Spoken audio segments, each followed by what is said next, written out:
Assalamualaikum warahmatullahi wabarakatuh.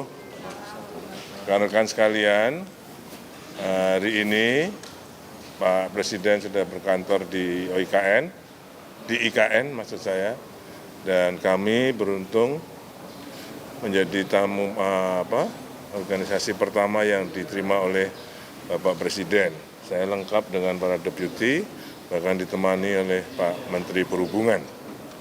Beliau menyampaikan, kami pertama laporkan ada beberapa hal yang laporan progres kami berdua sebagai PLT.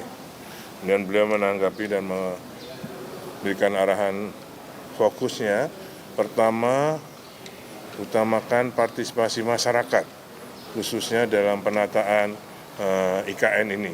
Jangan sampai masyarakat merasa terpinggirkan, tergusur, ataupun bahkan digusur.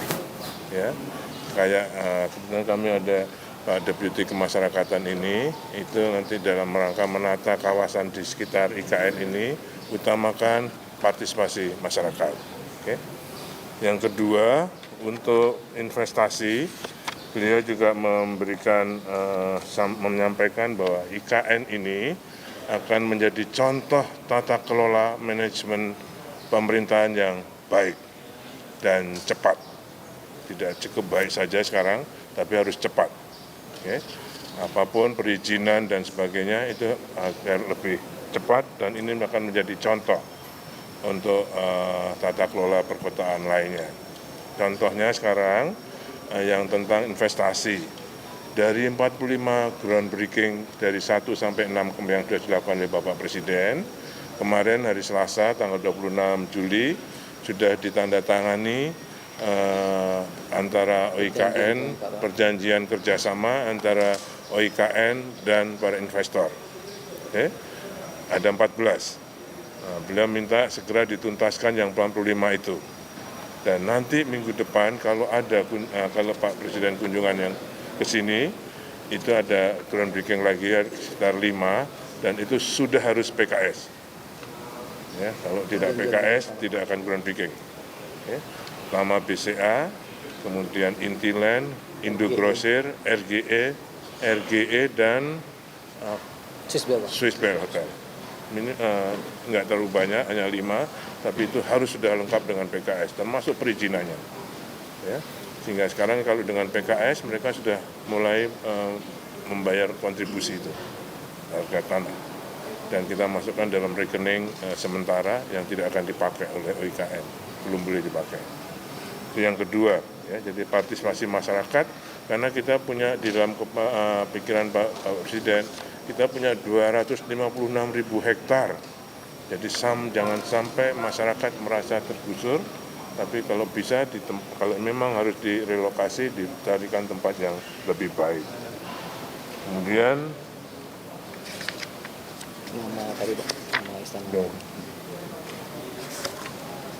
untuk ada yang namanya BUMO, Badan Usaha Milik Otorita, itu kita difokuskan untuk melakukan kegiatan yang mendukung menciptakan keramaian kota ini.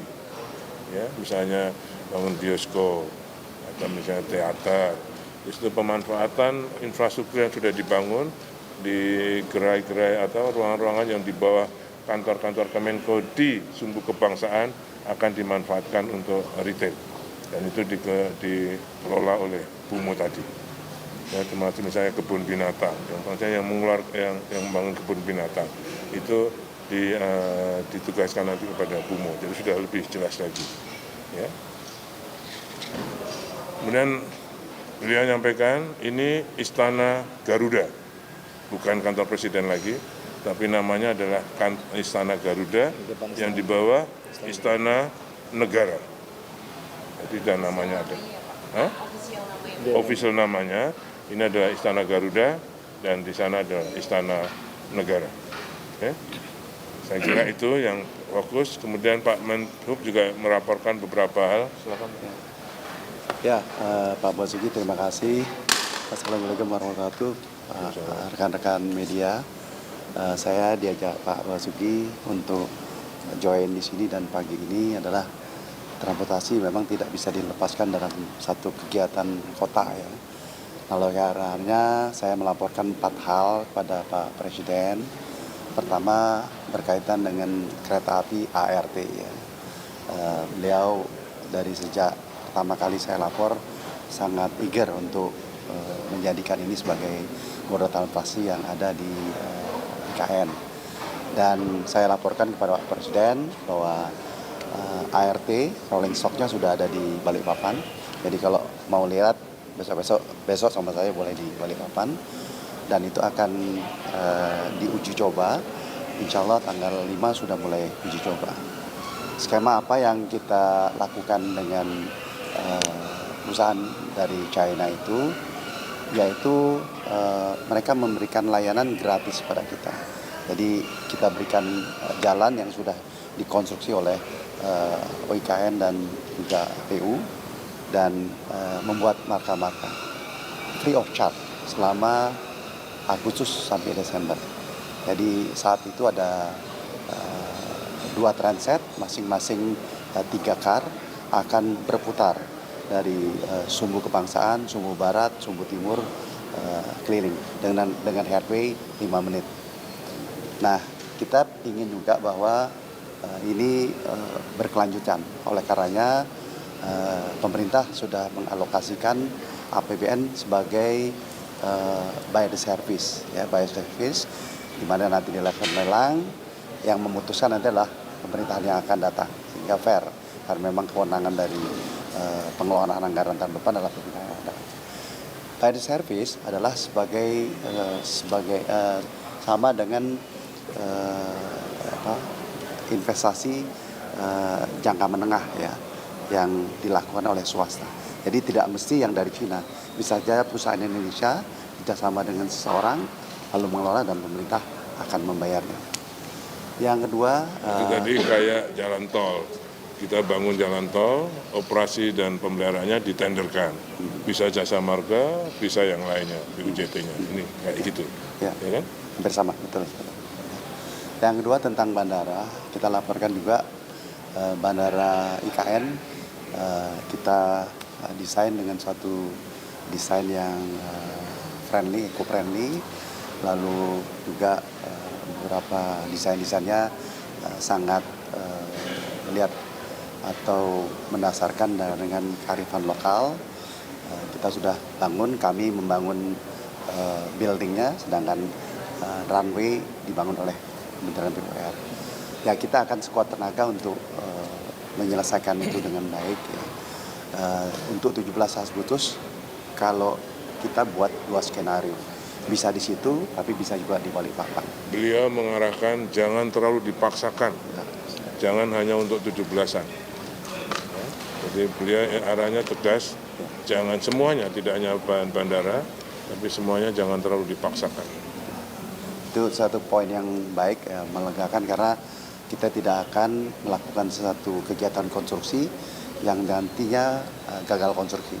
Itu secara profesional kita harus bertanggungjawabkan sebagai pemerintah. Oleh karenanya kami laporkan apa adanya, karena memang 2 bulan terakhir itu kami atau kita terganggu sekali karena sebulan itu cuma 8 hari. Jadi yang tadinya mestinya selesai memang ini ada kemungkinan delay. Jadi kemungkinan untuk menggunakan Balikpapan itu ada, tapi insya Allah akhir Agustus ini akan selesai. Yang ketiga adalah berkaitan dengan indahnya Teluk Balikpapan. Jadi kita akan lihat Balikpapan seperti Labuan Bajo, banyak pinisi. Kami akan by the service sebagai stimulasi. Kita harapkan nanti swasta bisa melakukan itu, karena saya pikir teluk yang indah harus kita lakukan, dan kami akan kerjasama dengan ada yang milik PU, milik swasta yang memiliki destinasi wisata. Kita tahu ada preservasi orang hutan, ada penangkaran buaya. Ini bagian dari satu kegiatan pariwisata yang kami nanti akan berkoordinasi dengan kegiatan dari provinsi maupun OIKN. Dan yang terakhir tentu OIKN sudah merencanakan juga mengenai transportasi. Kita kolaborasi dari Balikpapan ke sini, kami yang tanggung jawab di dalam OIKN. Tetapi kami juga menyiapkan APMS ya, atau teknologi pemantauan pergerakan di OIKN. Insya Allah dalam waktu dekat ini juga selesai. Hasil. Cuaca masih jadi fokus. Apa? Cuaca masih jadi Ini sekarang ini masih terus dengan teknologi modifikasi cuaca. 24 jam, 4 pesawat. 4 pesawat, 1 di Balikpapan, 2 di Samarinda. Jadi masih terus. Ya. Ini maksudnya hujannya di daerah tempat lain. Yang kan diserang di kan pergerakan dengan BMKG. Itu Pak Seto itu kan yang deputinya BMKG yang baru yang ahlinya itu makanya ditahan dari Banjarmasin dan Samarinda dan Balikpapan. 24 jam malam pun mereka terbang. Makanya ini mendung ini nggak kerja. jadi setidaknya masih bisa kerja ya Pak. Oh, kerja. Paling kepiur gitu masih bisa kerja. Ya sekarang ini 2 minggu ini nggak hujan, alhamdulillah. Ya. Kita lebih cepat. Pak, sebelumnya pipa air minum di IKN juga mengalami kebocoran, Pak. Itu lagi running test. Pasti ada, makanya justru namanya running test. Ini yang ketiga, tapi sekarang sudah masuk sini. Tadi malam jam 2 aja saya lihat di Kaset Press. Di kompres ini sudah masuk, NTU-nya sudah rendah, ya sudah di bawah 3. Jadi, tapi terus dipilas terus. Jadi maksudnya air keran sekarang sedang flushing ya Pak ya? Iya. Supaya nanti bisa jadi air minum Iya, beneran. iya. Kalau dengan Permenkesnya sudah di bawah Permenkes, sudah memenuhi syarat. Tapi kami belum berani menyarankan karena saya minta supaya dicek dulu oleh Sukovindo. Yang selama ini dicek oleh Bina Teknik PU, Balai Teknik Air Minum. Nah, saya pikir nggak fair. Kalau hanya dari kami kan nggak fair jadinya. Kalau nanti Sukovindo yang ngecek, yang mensertifikasi baku mutunya, itu baru fair. Oke? Pak, katanya kan ada aksi terbang yang mau Ya. dicoba. Ya, ya. Rencananya seperti apa? Ya, Hyundai memang mengadakan uji coba di Samarinda ya. Ya, kalau uji coba secara teknis silakan aja karena memang kan ilmiah ya. Jadi kita persilahkan, dan ini uji coba yang ketiga yang diadakan di Indonesia. Jadi is fine, bisa dijalankan. Artinya kalau memang Bali memang bisa masuk, mungkin bisa. Jadi gini, ada 2 yang mungkin saya berikan justifikasi. 1,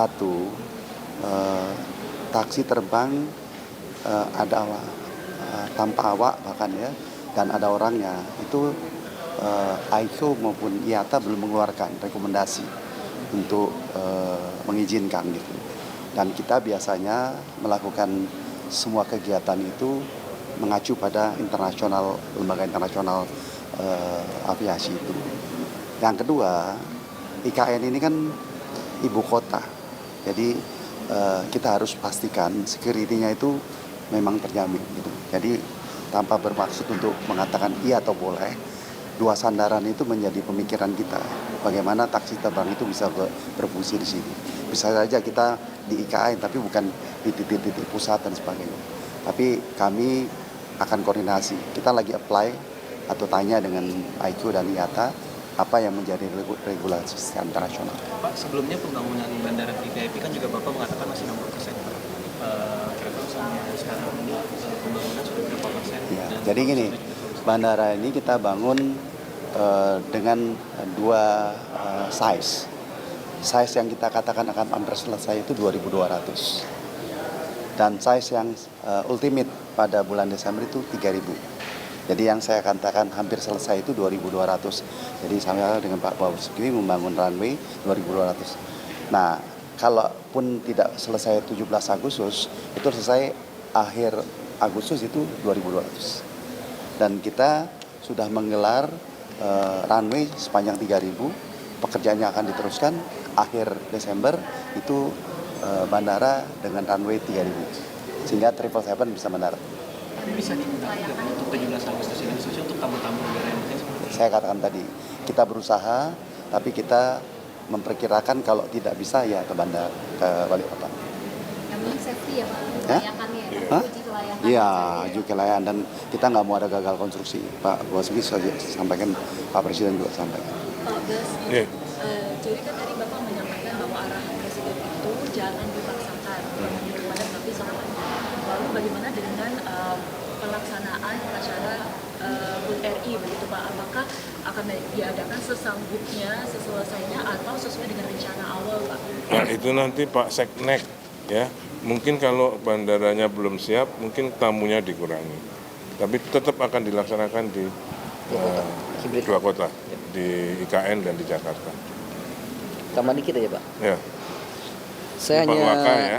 saya hanya mengklarifikasi banyak mispersepsi di publik ya yang saya baca dari data bahwa seolah-olah IKN ini selesai pada tanggal 17 Agustus. Itu salah ya.